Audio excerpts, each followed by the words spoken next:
It can be boring when people are depressed. You sleep a lot. It's hard to make that cinematic and interesting when someone's not doing anything but have an anxiety feeling underneath the whole thing, and to smile but have those glazed over, out of it eyes. That was a big thing for Lars, what that looks like. Those are words from actor Kirsten Dunst on Lars von Trier's 2011 film, Melancholia.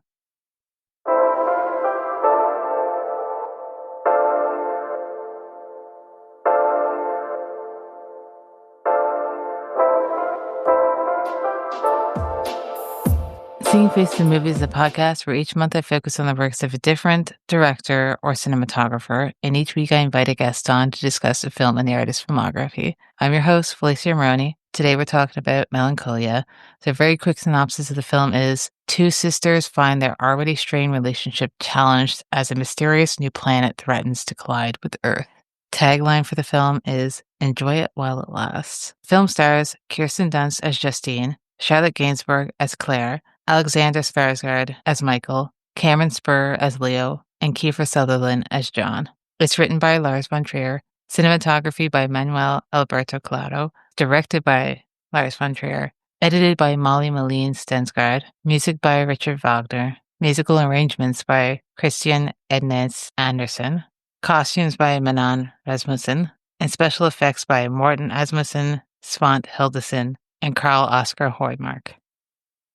Today, my guest is Jeanmarie Vargas, and you should recognize her from a previous episode we did together on The Piano Teacher during my Haneke series. She also is the co-host of Patreon series through the Movie Friends podcast called That's Messed Up, talking about some really interesting films that probably align with this series, but probably go a little further. But super pumped to have you back, Jeanmarie. Thank you so much, Felicia. I'm very thankful that you invited me the last time, and I'm very thankful you asked me back. And I'm thrilled to discuss the film we have today. I know that Melancholia is actually one of your favorites, I would say, as far as I know.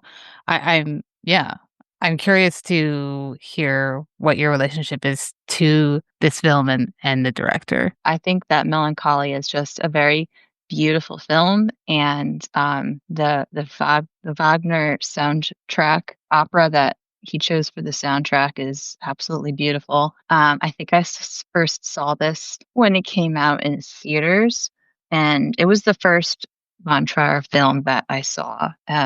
So this is in like 2011, and I think my first impression at the time was just I was impressed by the beautiful cinematography, visual aspects of the film, and impressed by the soundtrack. I think I even found the beginning scenes of the film a little cringy, almost comedic, and probably, I think at the time, related to Kirsten Dunst's character. And so that was my first film that I've seen by Lars von Trier. And I think after that we saw Antichrist. But yeah, I this one is definitely my favorite, and I think it's his most accessible.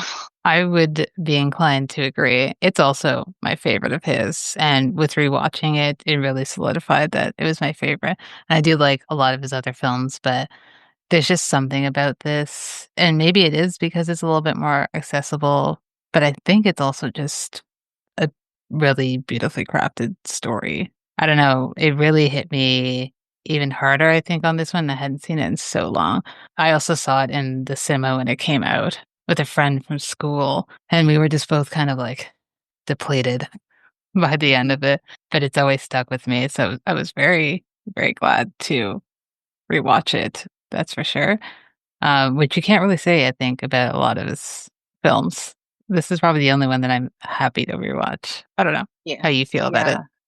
Yeah, I agree with that. I have a hard time watching films sometimes. Just I don't know if it's like ADHD. It's just hard to sit and watch, especially now having kids. A lot of times I can't do it till later in the day, and I'm just tired at night and I can't focus. I feel like I used to watch more movies in the morning in the past, but I can't really do that anymore. Yeah. But this one, it never bores me. It's just interesting from start to finish.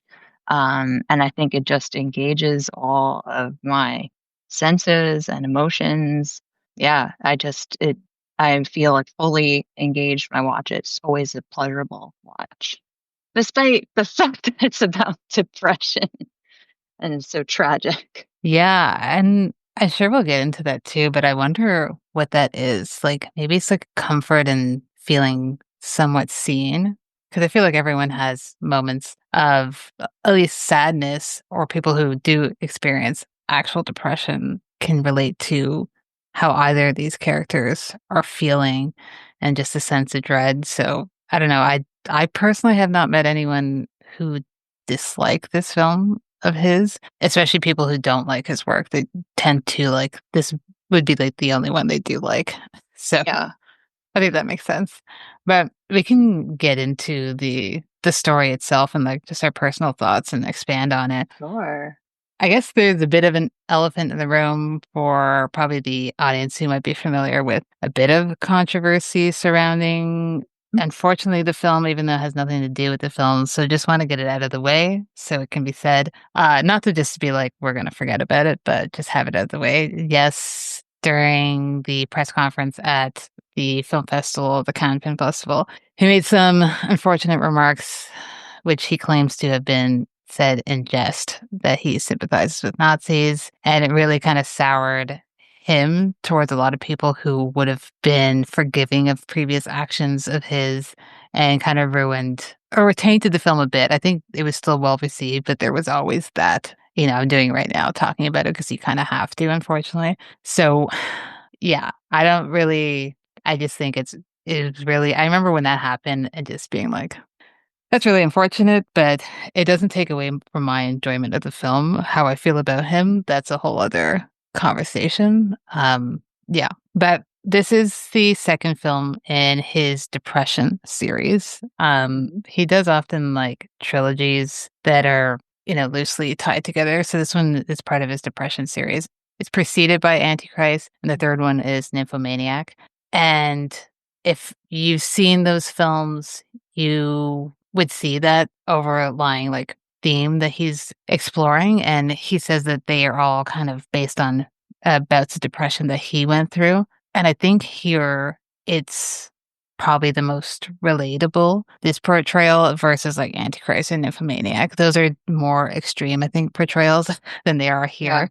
I'm wondering how you feel about the different ways they're portrayed between the two sisters, because they're both experiencing it in different ways. And I think they're both beautifully done. But it's interesting that people relate to this film and those characters more than his other characters. Yeah, I mean, the two other films are definitely more extreme. I think this family is probably filthy rich. Despite that, they're just more relatable than the characters in these other films. And I think it's maybe it's obvious. Justine is the depressive side of the coin, and Claire the more suffering from anxiety, although maybe not to the extent that Justine struggles with depression. I think so too. And I think what you mentioned earlier was that the first time you watched, you felt more, or you related a lot more to Justine. And I don't know if you still do. I definitely do, unfortunately. But I also saw the side of Claire as well. First time I would have seen this, I definitely didn't have a child. And watching it again now, I really felt just her stress of being like, this is going to happen. And how do I try and, even till the end, she's trying to protect her son from something that she knows she can't. And it's stressful to watch, I think. And she's also having to protect her sister and kind of be her mother there. I think people talk about Kirsten's performance a lot because she is fantastic, but I think that Claire and Charlotte Gainsbourg was kind of overlooked a little bit. Hmm. And I think she does a really, really good job at balancing being protective of the people that she loves and also being harsh. I'm just wondering how you feel about her character, because it's a little less showy, even though Justine's not showy. She's very kind of still Hmm. and kind of dead inside, essentially. But that's the performance that we notice a little bit more. So, how you feel about Claire's addition to this and the fact that it's split into two parts for each sister. Right, yeah, Justine and Claire. I absolutely loved Charlotte Gainsbourg. And yeah, it's unfortunate that she's overlooked in this movie, perhaps, but she does a phenomenal job. It's interesting because there's not a whole lot of context and backstory to the family. Mhm. Um, but I imagine that the parents are divorced and that Claire was born quite a bit before Justine. And part of the reason for that is that Kirsten Dunst has she has an American accent. I don't know. The rest of the family has Mhm. accents. I don't know what is going Yeah. on there. So I just imagine they probably divorced and maybe Claire, that's why she still has an accent because she was with her parents for longer and grew up in Europe, perhaps. So I imagine she's been around longer and has just always tried to maintain a sense of normalcy. And Mhm. yeah, definitely is another parental figure for Justine. Hadn't fully made that connection. That makes so much more sense that she was probably born quite a bit earlier than Justine because she does still hold that accent. So she would have had to have been in wherever. Her both of the parents are English, and Charlotte has a bit of an English accent when she speaks in English. So I think Right. they kind of just said that they were probably from England, moved Yeah. over to the States. Yeah. I don't know if it's factual, but I had to interpret it that way because it was the only way I could explain different accents in the family. Yeah. How odd is that? Exactly, especially when it's like two kids, like two parents Right. having different accents makes sense, Yeah. because they could be different countries. Sorry, but yeah, that's funny. Um, really, there are a ton of great actors. Charlotte Rampling. I forgot, yeah, who played her parents, Charlotte Rampling and John Hurt. I was like, oh my God, this is insane. And they're not in it too long, but they really have like a lasting effect, I think, with their performances. Charlotte Rampling, especially. Her character is definitely something very intense. That speech was stressful to watch, and I would not want to be in the room as that was being done. But I think framing the story around a wedding is pretty interesting because this all takes place within I don't know what the actual time frame is, but it's like a couple days, few days, and they having a wedding and opening it with okay, post the opening sequence, like the overture that he kind of made with the slow motion and the music. Once we get actually into it, we see her character. She's in the wedding dress. She's smiling and laughing. You're assuming if you don't know who this director is, this is going to be a nice enough happy movie, I guess. I think framing it around a wedding further, demonstrates that depression doesn't just go away just because something Hmm. good is happening in your life. What I noticed a lot when watching this one was how much the word happy gets used. Asking her if she's happy, telling her she needs to be happy, kind of making deals with her to be happy because they don't want to deal with her not being happy and people telling her, don't let anyone else see this. If you're going through something, just hold it off for today. And then, as someone who does experience depression a lot, it was kind of triggering to watch that. I'm wondering how you feel about that, and if it's something that you caught on to, if you remember the first time, because I don't know that I caught on to that on my first watch, but watching it this time, I was like, oh my God, they're really trying to like, it feels suffocating what they're doing. Yeah, I mean, so when I first watched it, I did think a lot about the depression, but over the years now, I think it's something more than an individual who's suffering with depression. I think I'll say I think he sees himself in Justine von Trier. I mean, and he I think he wrote Antichrist in this film while he was struggling with depression, and maybe even hospitalized. But I think in this film, like I think that Melancholia, it's more than depression. It's about like the futility and meaninglessness of our modern mindset and the age of enlightenment that we're post right now.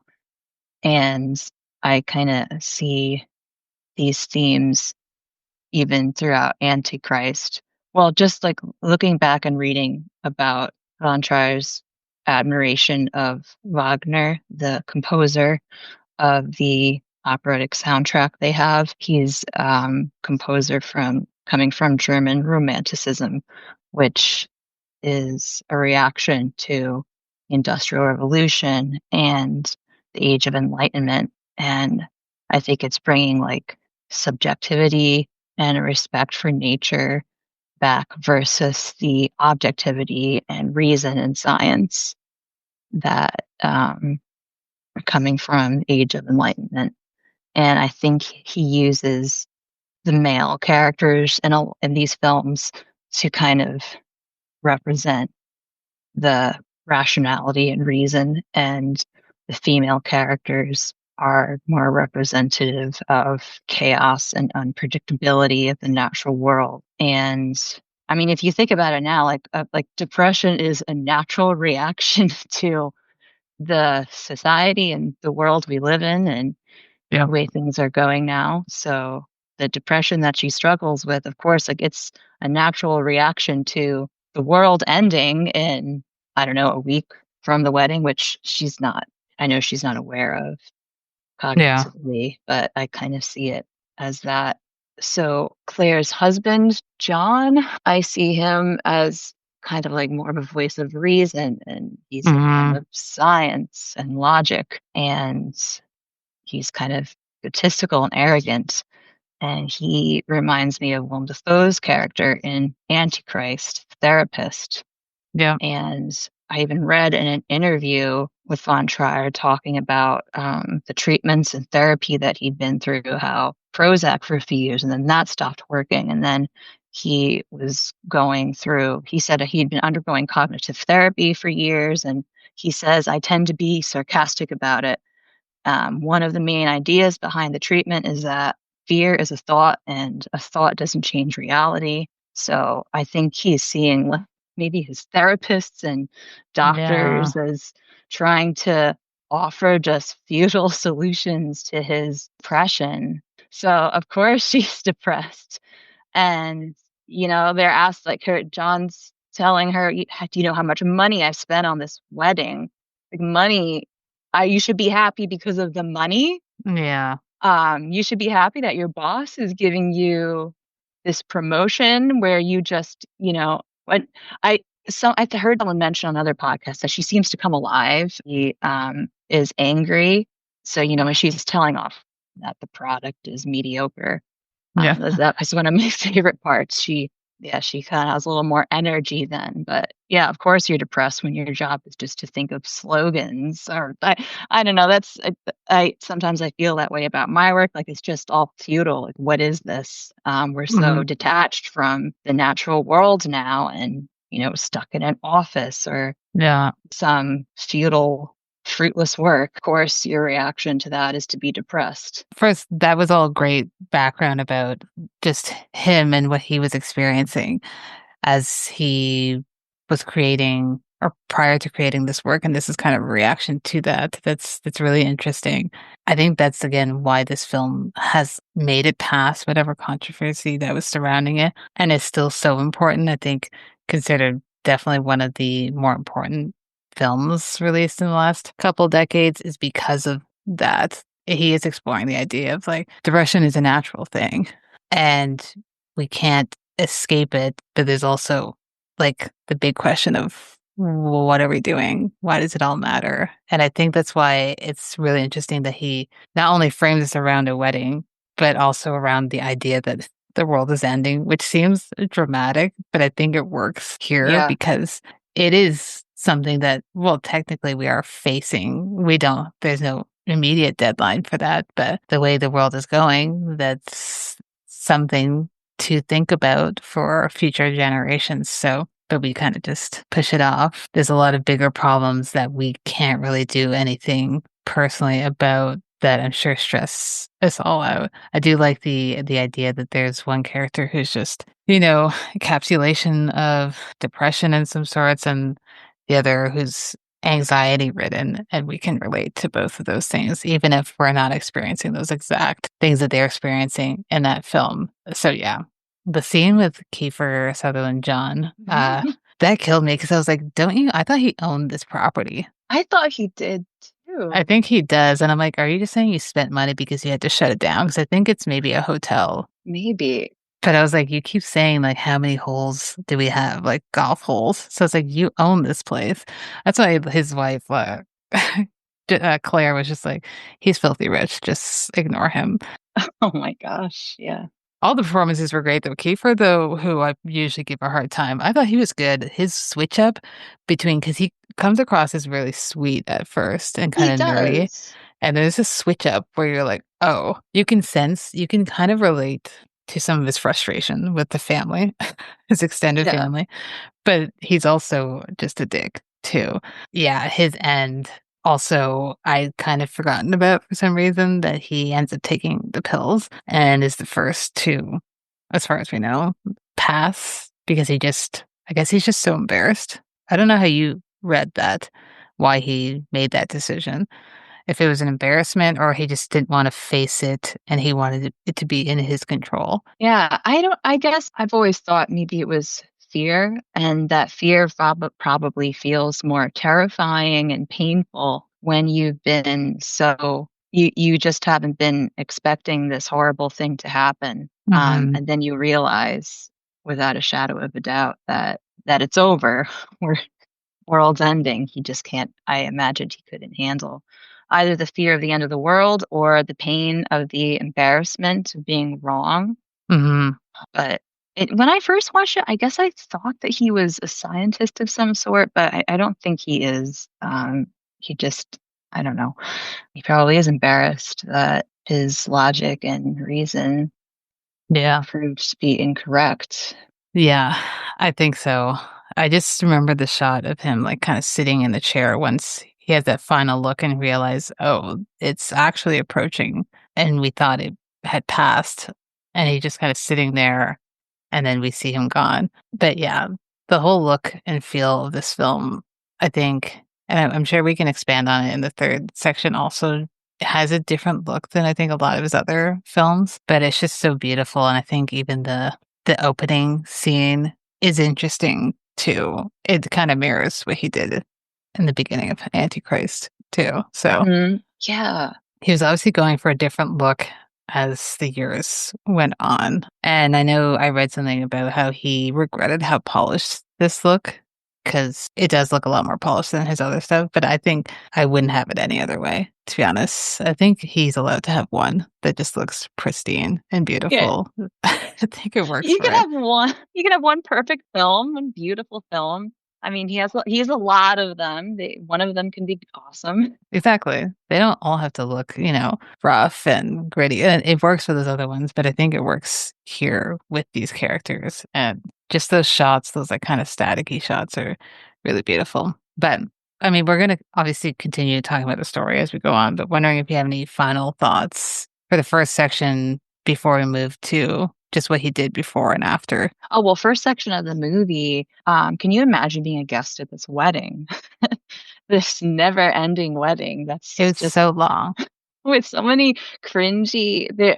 Oh my gosh, you would have so much hot gossip to tell your friends I afterwards. know. Like, can you believe what the mother of the bride said at the wedding? And the father was like trying to get with these other women.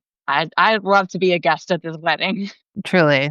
I mean, not even just for like the gossip also, but like the building that they were in was also beautiful. Like it looked enormous. So I would love to be there for that. But I did find that it was so funny because I think at the beginning her Claire is going through like the itinerary and she mentions something is supposed to happen at 11:30 and there's more stuff happening. I'm like, that's too long.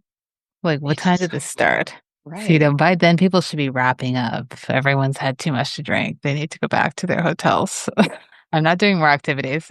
At one point, they go like I think they're going to the bride and groom have sex on their wedding night, and then they come back out and they're having soup. Like Yeah, usually, like that's the end of the night and everyone goes home, but it's like they're literally partying till dawn. I think. rich people behavior, I guess. I guess that's what it is. Yeah, yeah.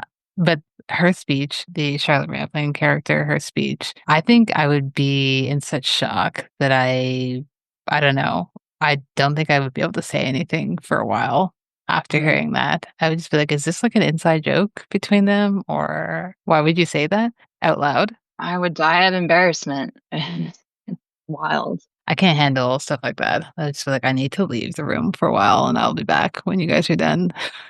Yeah. The speeches are over. But yeah, I guess we can move to, we're going to still talk about stuff, people's performances and just parts of the story. But we can just quickly move to the second section just to give context for the audience members of what he did before and after. So technically, if you look at like his filmography, what he has right before this, because this is released in 2011, he has a film that was unfinished called Dimension. And it's listed under 2010 because 27 minutes of that footage was released in 2010. So it gets that year stamp on there. But essentially, this production began in like 1990 and it was shot over a few years. And he originally intended to continue the production in like small intervals over the period of like 33 years. And it was supposed to be released this year, actually. But then he lost interest in the project when a few of the actors he had been working with had passed on. So he just Mm. abandoned it. So there's 27-minute footage somewhere on the internet for it. But in terms of released films, completed films, what is before this is Antichrist. Antichrist. Yeah, 2009. So we've already kind of chatted about that one a little bit. It's very simply put, an exploration of grief and the way that can manifest itself. It's different in this film than it is in Melancholia, than it is in Nymphomaniac. All three have Charlotte Gainsbourg in those, doing her thing. But I think it sets up Melancholia so well. And then what he does right after this in 2013 is the Nymphomaniac two-part series. Again, Charlotte Gainsbourg in that. And she's recounting to her therapist her experiences with her sexuality and an assault that she's trying to recover from. So we have the theme of therapy. We have the theme of people processing their emotions in different ways. As we said, Antichrist and Nymphomaniac are more extreme ways than Melancholia, but I think that makes sense that this is like a nicely packaged trilogy. I wonder how you feel about him making or working through his own emotional experiences, I guess, through these films that are super different but have similar themes. I've seen the Nymphomaniac films. I've seen once. I wish I had rewatched them maybe in preparation for this. But I feel that that Melancholia and Antichrist, they definitely go together. And I can see a lot of similar themes in those. Yeah, so I can't really speak to Nymphomaniac. Yeah, and it was long, so like I I don't remember know. anymore. But I've seen Yeah. Antichrist once, and it really stuck with me. You can imagine why. Yeah. Um, I think I won't say I enjoyed it. I really enjoyed analyzing it after the fact, but it was a tough watch. But I definitely see so many similarities between that and Melancholia, and I can certainly see how he was working through trying to work through his depression and how that is incorporated into both these films. I kind of think, like I said earlier, that he has an interesting relationship to therapists and maybe the doctors. He has a therapist, but it seems like he doesn't like therapists, or maybe he had a Yeah. bad one. But I think so. I don't That's know. what it feels like. It feels like he's probably had some really bad experiences, and maybe so at this point he has found someone who's more aligned to uh him, a better fit, I say, but I think he's definitely had some bad experiences because the therapist in a lot of his films, or like the person who's supposed to be the voice of reason, is often, you can tell that he has a bit of dislike towards those characters. It's interesting to be able to work it out that way through that, but I agree. I think Antichrist and Nymphomaniac are not films that they're not made to be enjoyed, to be honest. It would be hard to enjoy, even if you can admire what the film does, but it's not something that I'd be like, I just want to pop on Nymphomaniac for no reason, uh, and watch. Right. I think I'm good. But yeah, that's what he does before and after. And I think out of all what I've done so far for his series, this is probably the most closely knit of the three before and after. And I think they make so much sense together and kind of show where he was moving towards. And actually, the perfect segue for the third segment and just talking about like trademarks and what he often explores. So, just visually, we kind of briefly mentioned some of his stuff is a little rougher looking because that's what he wanted. Like he started the Dogma 95 movement. It was supposed to just simplify things, be very handheld camera, no special effects, nothing out of the ordinary in the sense that things had to be filmed on location, no sets and everything. He's obviously moved past that. And you could see it just in how he films, but the look of the films. And I think it really kind of starts with Antichrist, where that's a fully different look than the rest of his stuff. And you see it later in Melancholia and so on, up until The House Jack Built, which is technically his last film. With that, though, he still does use handheld camera. So after the first opening with the slow motion, I don't even know if slow motion is like the best way to describe how that how they made those scenes. To be honest, I have no idea how they I technically don't know. created those. I don't know what that is. In my mind, I'm just describing it as slow motion, but it does go back. Once we get into the story, it is mostly handheld, but I'm wondering how you feel about the use of handheld in his films. And I think here it can feel suffocating sometimes because you're getting really close and personal sometimes, or it's a little jittery at times of the way the camera kind of moves in to people's business. And it really makes you settle in their pain with them. So I'm wondering how it felt for you. Yeah, that is a jarring difference. I do think it's very appropriate in this film, especially in the second part. There's some really, I think, some intimate scenes with Claire and Justine, and it's just the two of them in the dark house. And yeah, it does seem like you get close up view into these characters' conversations and just into like the atmosphere, the emotions surrounding them. So there's the handheld camera, and then I think he's influenced in the beginning, at least. It kind of reminds me of Kubrick films or Tarkovsky. I know for Antichrist, he asked the actors to watch Tarkovsky's The Mirror in preparation for that film. That makes sense. Does that make sense? Yeah. That makes a lot of sense. Yeah, I can see his influences from those directors for sure. I hadn't thought about Tarkovsky. That makes so much more sense when I'm thinking about this film, actually. And the way he kind of moves the camera through scenes and how he frames certain characters at certain times.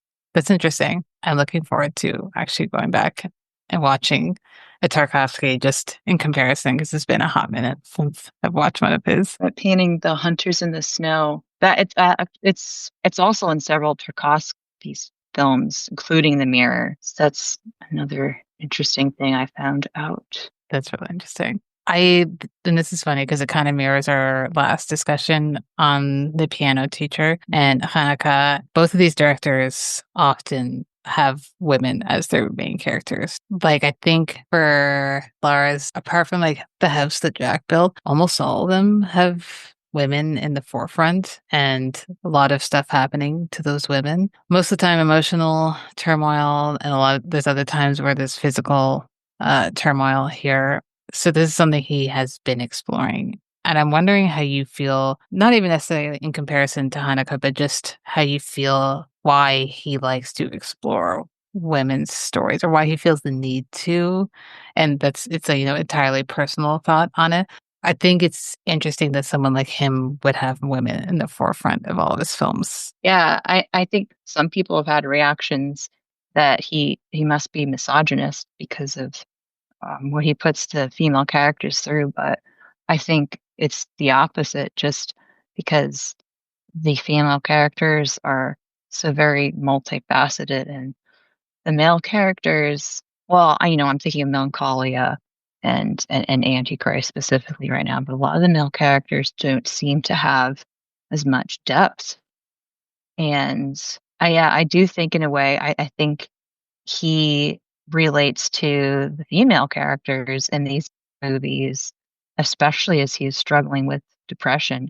I don't know if it's necessarily women that he's relating to or that they're representative, like I said earlier, of, I don't know, just like more of the natural world and how things really are, and that he feels he's being repressed and that no one understands his suffering and depression. But I think that that goes into it. I also agree that I know that he gets accused of being misogynistic. And I think some of the stuff can be very harsh, can come across that way. But I think maybe the only way he knows how to explore those things that he feels is through women, oddly enough. I don't think that he hates women.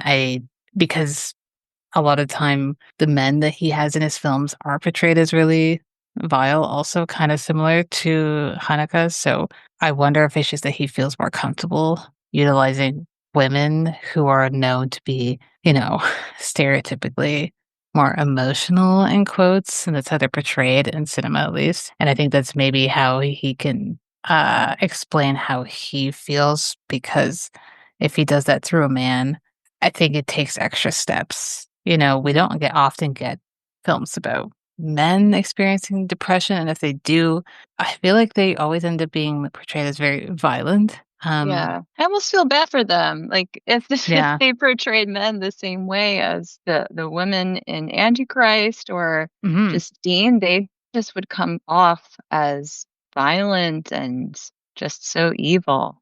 Exactly. Um, but maybe it's easier for him to maybe that's a distraction if the character is a male.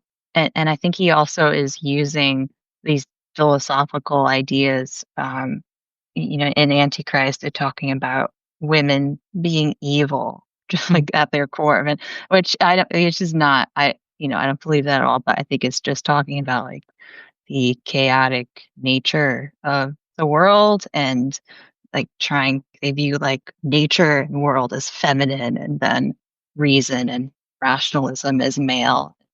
It's trying to conquer the feminine nature of the world. And, I don't as those views, but it's just utilizing them to tell the story and to explain or to channel how he is feeling. I think so. I think that's exactly what he's doing. I think in order to kind of simplify it for I don't know, that he's simplifying for the audience, but making it so that it's easier to follow the story, he's using these kind of stereotypes and framing the two, if we're just, gendered speech of this is how men are portrayed and this is how women are, the rational versus like being unpredictable, something like you said, like nature and the chaos that brings with that. Because I think it's interesting that the last three people that we see in this movie are the two sisters and the son.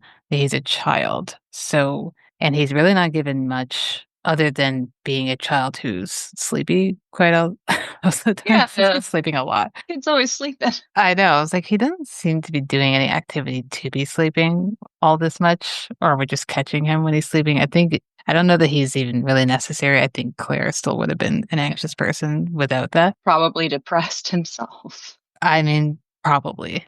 But I do think it's interesting that it's those three at the end, because at the end, for a while, John Kiefer's character is there, but he gets rid of him. So he's like, we don't need this anymore. We need to get to the core of the story and have the two people there. And I don't think he was willing to kill off another kid like he did in first few minutes of Antichrist. So It was too painful for me. that was a lot, that scene. And to have it so early, it's like literally like 3 minutes into the movie, probably 3, 5 minutes. I was like, oh, okay. So you're setting me up really well now. I'm almost grateful it's at the beginning, like just get it I out of the know. way. I'm glad it didn't happen in this one. I mean, I guess it does technically, but he's with his mom and his aunt too. I'm wondering how you feel, and this is not necessarily a trademark, but I forgot to mention it, how Justine is with her nephew. because it's a softness that we see in her that we don't see towards anyone else other than the horse at the beginning. She's very soft with and Right. loving, and then she gets very frustrated with him, but she never gets frustrated with her nephew. And even till the end, where she tries to reassure him. And I found it a bit shocking that she lied to him and said that there's a way out of this. I thought Mhm. she would be like, no, we're going to die and just be like straight up with him. But she wanted to shelter him from that. So she has a side to her. And I'm not saying it's like necessarily a maternal side, but there's something that felt in her that felt like she needed to shelter him from the truth. I wonder how you interpreted her relationship with him. Yeah, but it was very sweet, and I think there's a lot of aunt and niece and nephew relationships like that. Like, they just have such Mhm. a soft spot for their nieces and nephews. But I just think that, that scene at the end where they're in the tent, I mean, isn't that just how life is?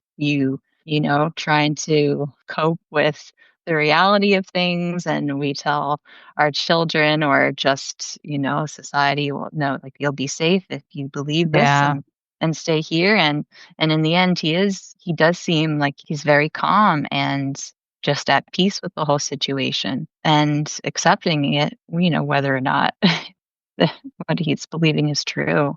But yeah, isn't that just how it is in life, Yep. I love that they took the time to show us kind of them assembling the wood for this like makeshift tent that they made. And up until the end, getting the two personalities from the sisters. Justine looks very kind of like, this is what's happening. I'm accepting it. And it looks like she's kind of looking at the nephew most of the time. And then Claire, she's sort of like, well, at least I'm here with the two people I wanted to be with, but she's crying. And I also get that. I don't know who I would be. I would like to think that I would be as calm as Justine and accepting, but I would probably be losing it. Somewhere in between. I mean, I'd be happy we were all together at least. That's my you thing. know. Yeah.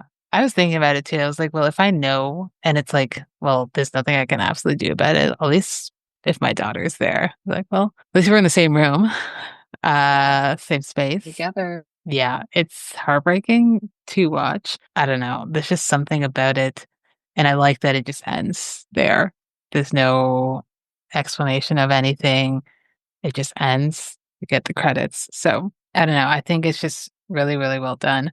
Another thing just about women in his films, I think, or the way he explores the ways women portray their bodies in his film can be interesting because we get a few scenes here, and it's not even just the nudity in this film, but just the way specifically Justine operates with her body in this. Yeah.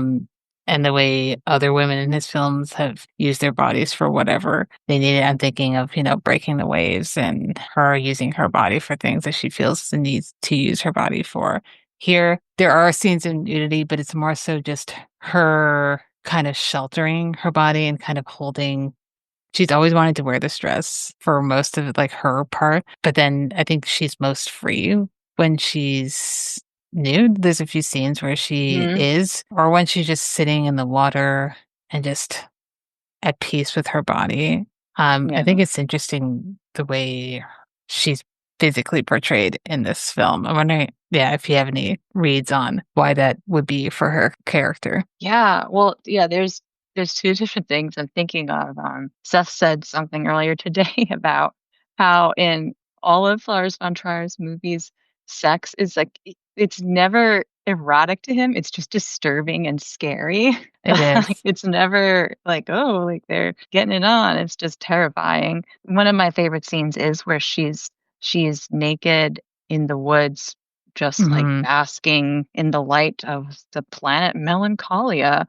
And that scene specifically did remind me a lot of Antichrist. And it just that theme again of the relationship, or the not, the idea of the relationship between the feminine female body and the natural world, Hmm. um, how they embody that, yeah, the chaos of nature. Yeah. And at that point, it seems like she is starting to recover from her bout of depression and coming into herself more. Almost, she's accepting the natural state of things in the face of the impending apocalypse. That scene is very beautiful. And I do find it interesting that we see that Claire is also seeing her sister like this because she follows her. And it looks like she can see that her sister is kind of accepting becoming one with the elements of the earth, and just like you said, kind of basking in the nature. And she seems more serene and calm there.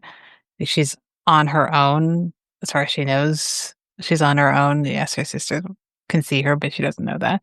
But it's probably the first time within the space of this film that Claire sees her sister feel completely herself and, Yeah. at peace. She says, I don't know if it's before or after that scene when she says that life on Earth is evil and it's okay that the world is ending. But yeah, that's just part of it, just accepting. Yeah, and I'm not at all saying women are evil, but that's like the same theme from Antichrist, where, Hmm. yeah, evil's probably the wrong word, but they're just accepting the chaotic nature of the world and just feeling more in tune with it. No, I know what you mean. I definitely don't think that you think women are evil, but I 100% get what you are alluding to and speaking about. I think when it boils down to it, if we're just talking about, I don't know if it's stereotypes or just biology, in the sense that if we just talk about women or people who can reproduce, give birth, Yeah. and the idea of nature being able to do that as well, we would are closer to nature than men or people who cannot do those things. Yeah. So I think attaching those two things together completely makes sense. And I think that's what he is doing and what he Yeah. does throughout his work. Yeah. I don't even believe that, as being factual either. I just think that Mhm. it's just symbolism, Yes, using the female body as symbolism for nature. exactly that. And I think it's most obvious in this film.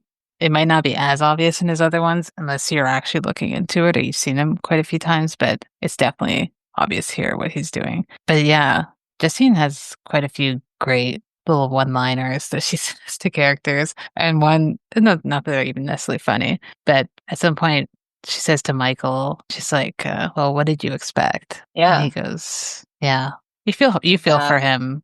You feel for him because he's trying. And I do appreciate that he didn't turn it into some drama between them. It's more just so, okay, he's accepted. He did try. I don't think he was trying to turn her into someone she wasn't. He just was hoping that she could find some sort of happiness with him. So it's really sad. But then the world ends. So I guess it Yeah, I worked out for the better. guess. I don't know.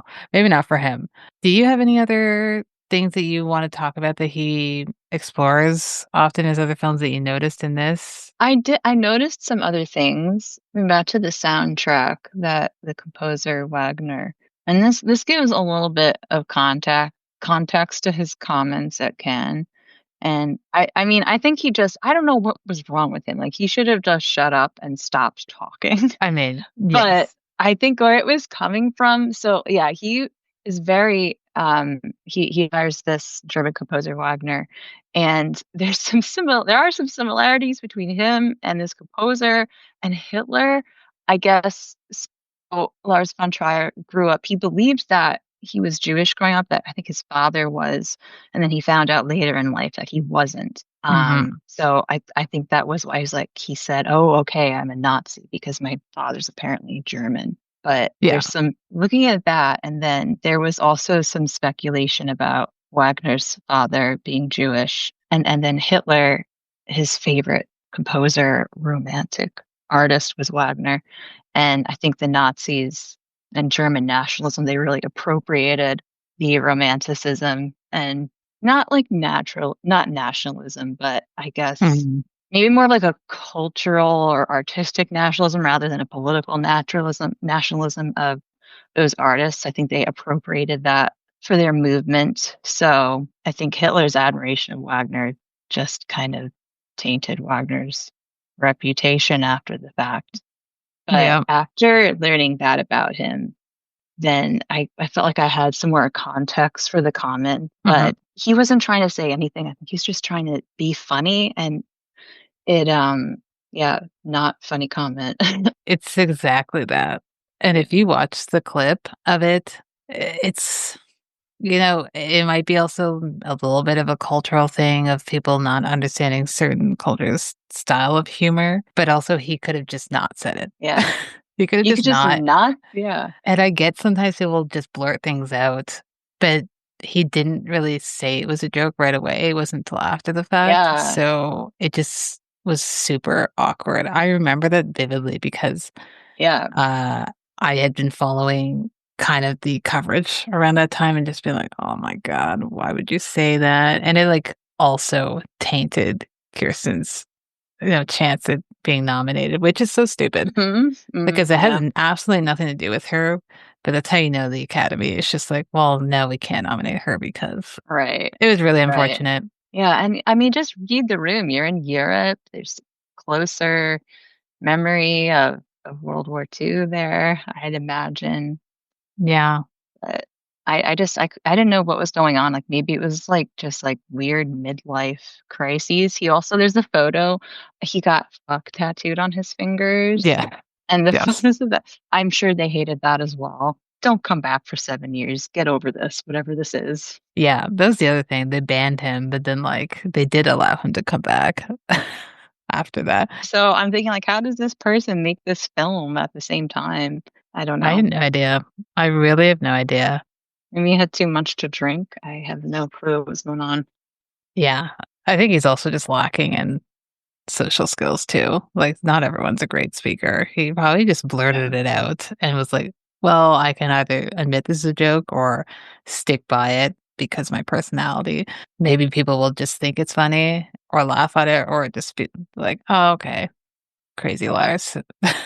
But I do like the comparison that you mentioned with the composer and how it was reappropriated for something that was very ugly and how things like that can happen throughout history and we have seen it. We unfortunately will continue to see it. So um, that's really interesting parallel to his work and the stuff that he says. I mean, like, we see it in the current day, and it just keeps happening over history, just like romanticizing the past and then Yeah. using that as a tool to unleash fascism into the world.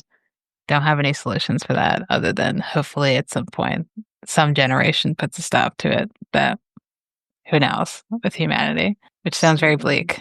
But I guess it's in line with this movie called Melancholia. Yeah. Yeah, and it's the apocalypse will be as a rest from suffering. It was really bleak Yep, thoughts and ending, but it was beautiful. I it mean, is. if it is bleak, at least it's beautiful, you know? And he shows that he's able to do both things. He's often quite bleak and some of it is ugly because it needs to be. But then sometimes grief and processing grief and things ending can also be a beautiful thing, as much as they're hard to watch. But I have one last question for you, and that is the double bill question. What film or films would you pair this one with if you're creating a double bill? Yeah. I would have liked to pair it with something completely different, but I think I'd pair it with Antichrist. Um, yeah, just to get different side of the coin. And yeah, at the same time, I'm hesitant to recommend it. It's a rough watch. Maybe just watch it once and read about it.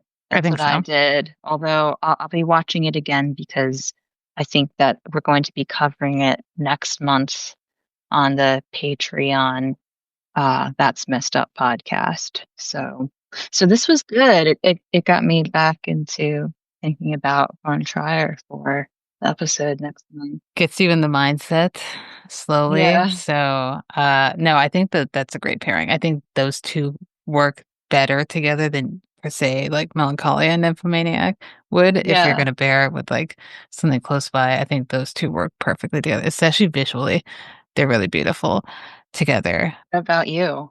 I chose Cries and Whispers by Mhm. Bergman. Hmm. One of his later ones from 1972, one in color, because I was like, I could go with something that's like, about the world ending or about depression. There's no world ending in this one, but it's about it's like three sisters, and it's kind of like a mood piece. The setting has a similar vibe to this, where they're in this huge lavish house and they're obviously well Yeah. off.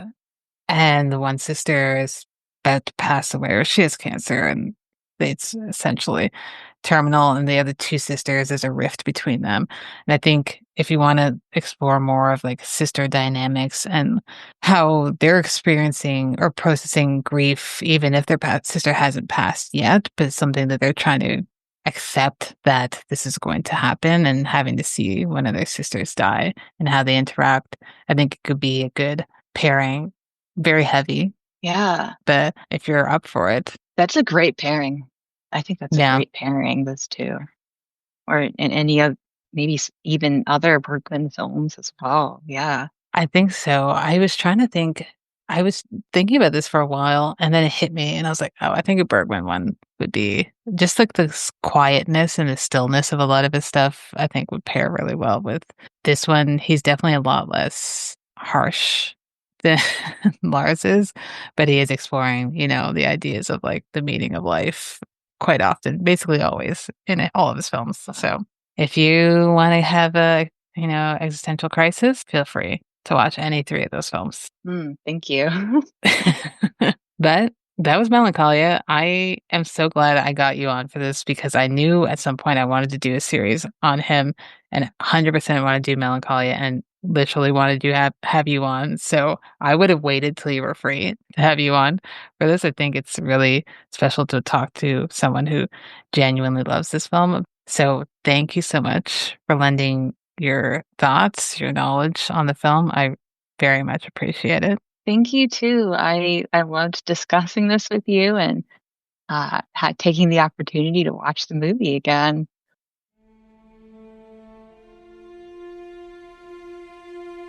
Seeing Faces in Movies is an official podcast of the Royal Film Club. It's hosted and edited by Felicia Maroney, with intro music by Lamar Walker. If you like what you heard, let us know at seeingfacesinmovies.com, or send us an email at seeingfacesinmovies@gmail.com. And while you're at it, please subscribe and rate the show wherever you listen to your podcasts, and stay tuned for our next episode on Antichrist. Watch more movies, and we'll see you next time.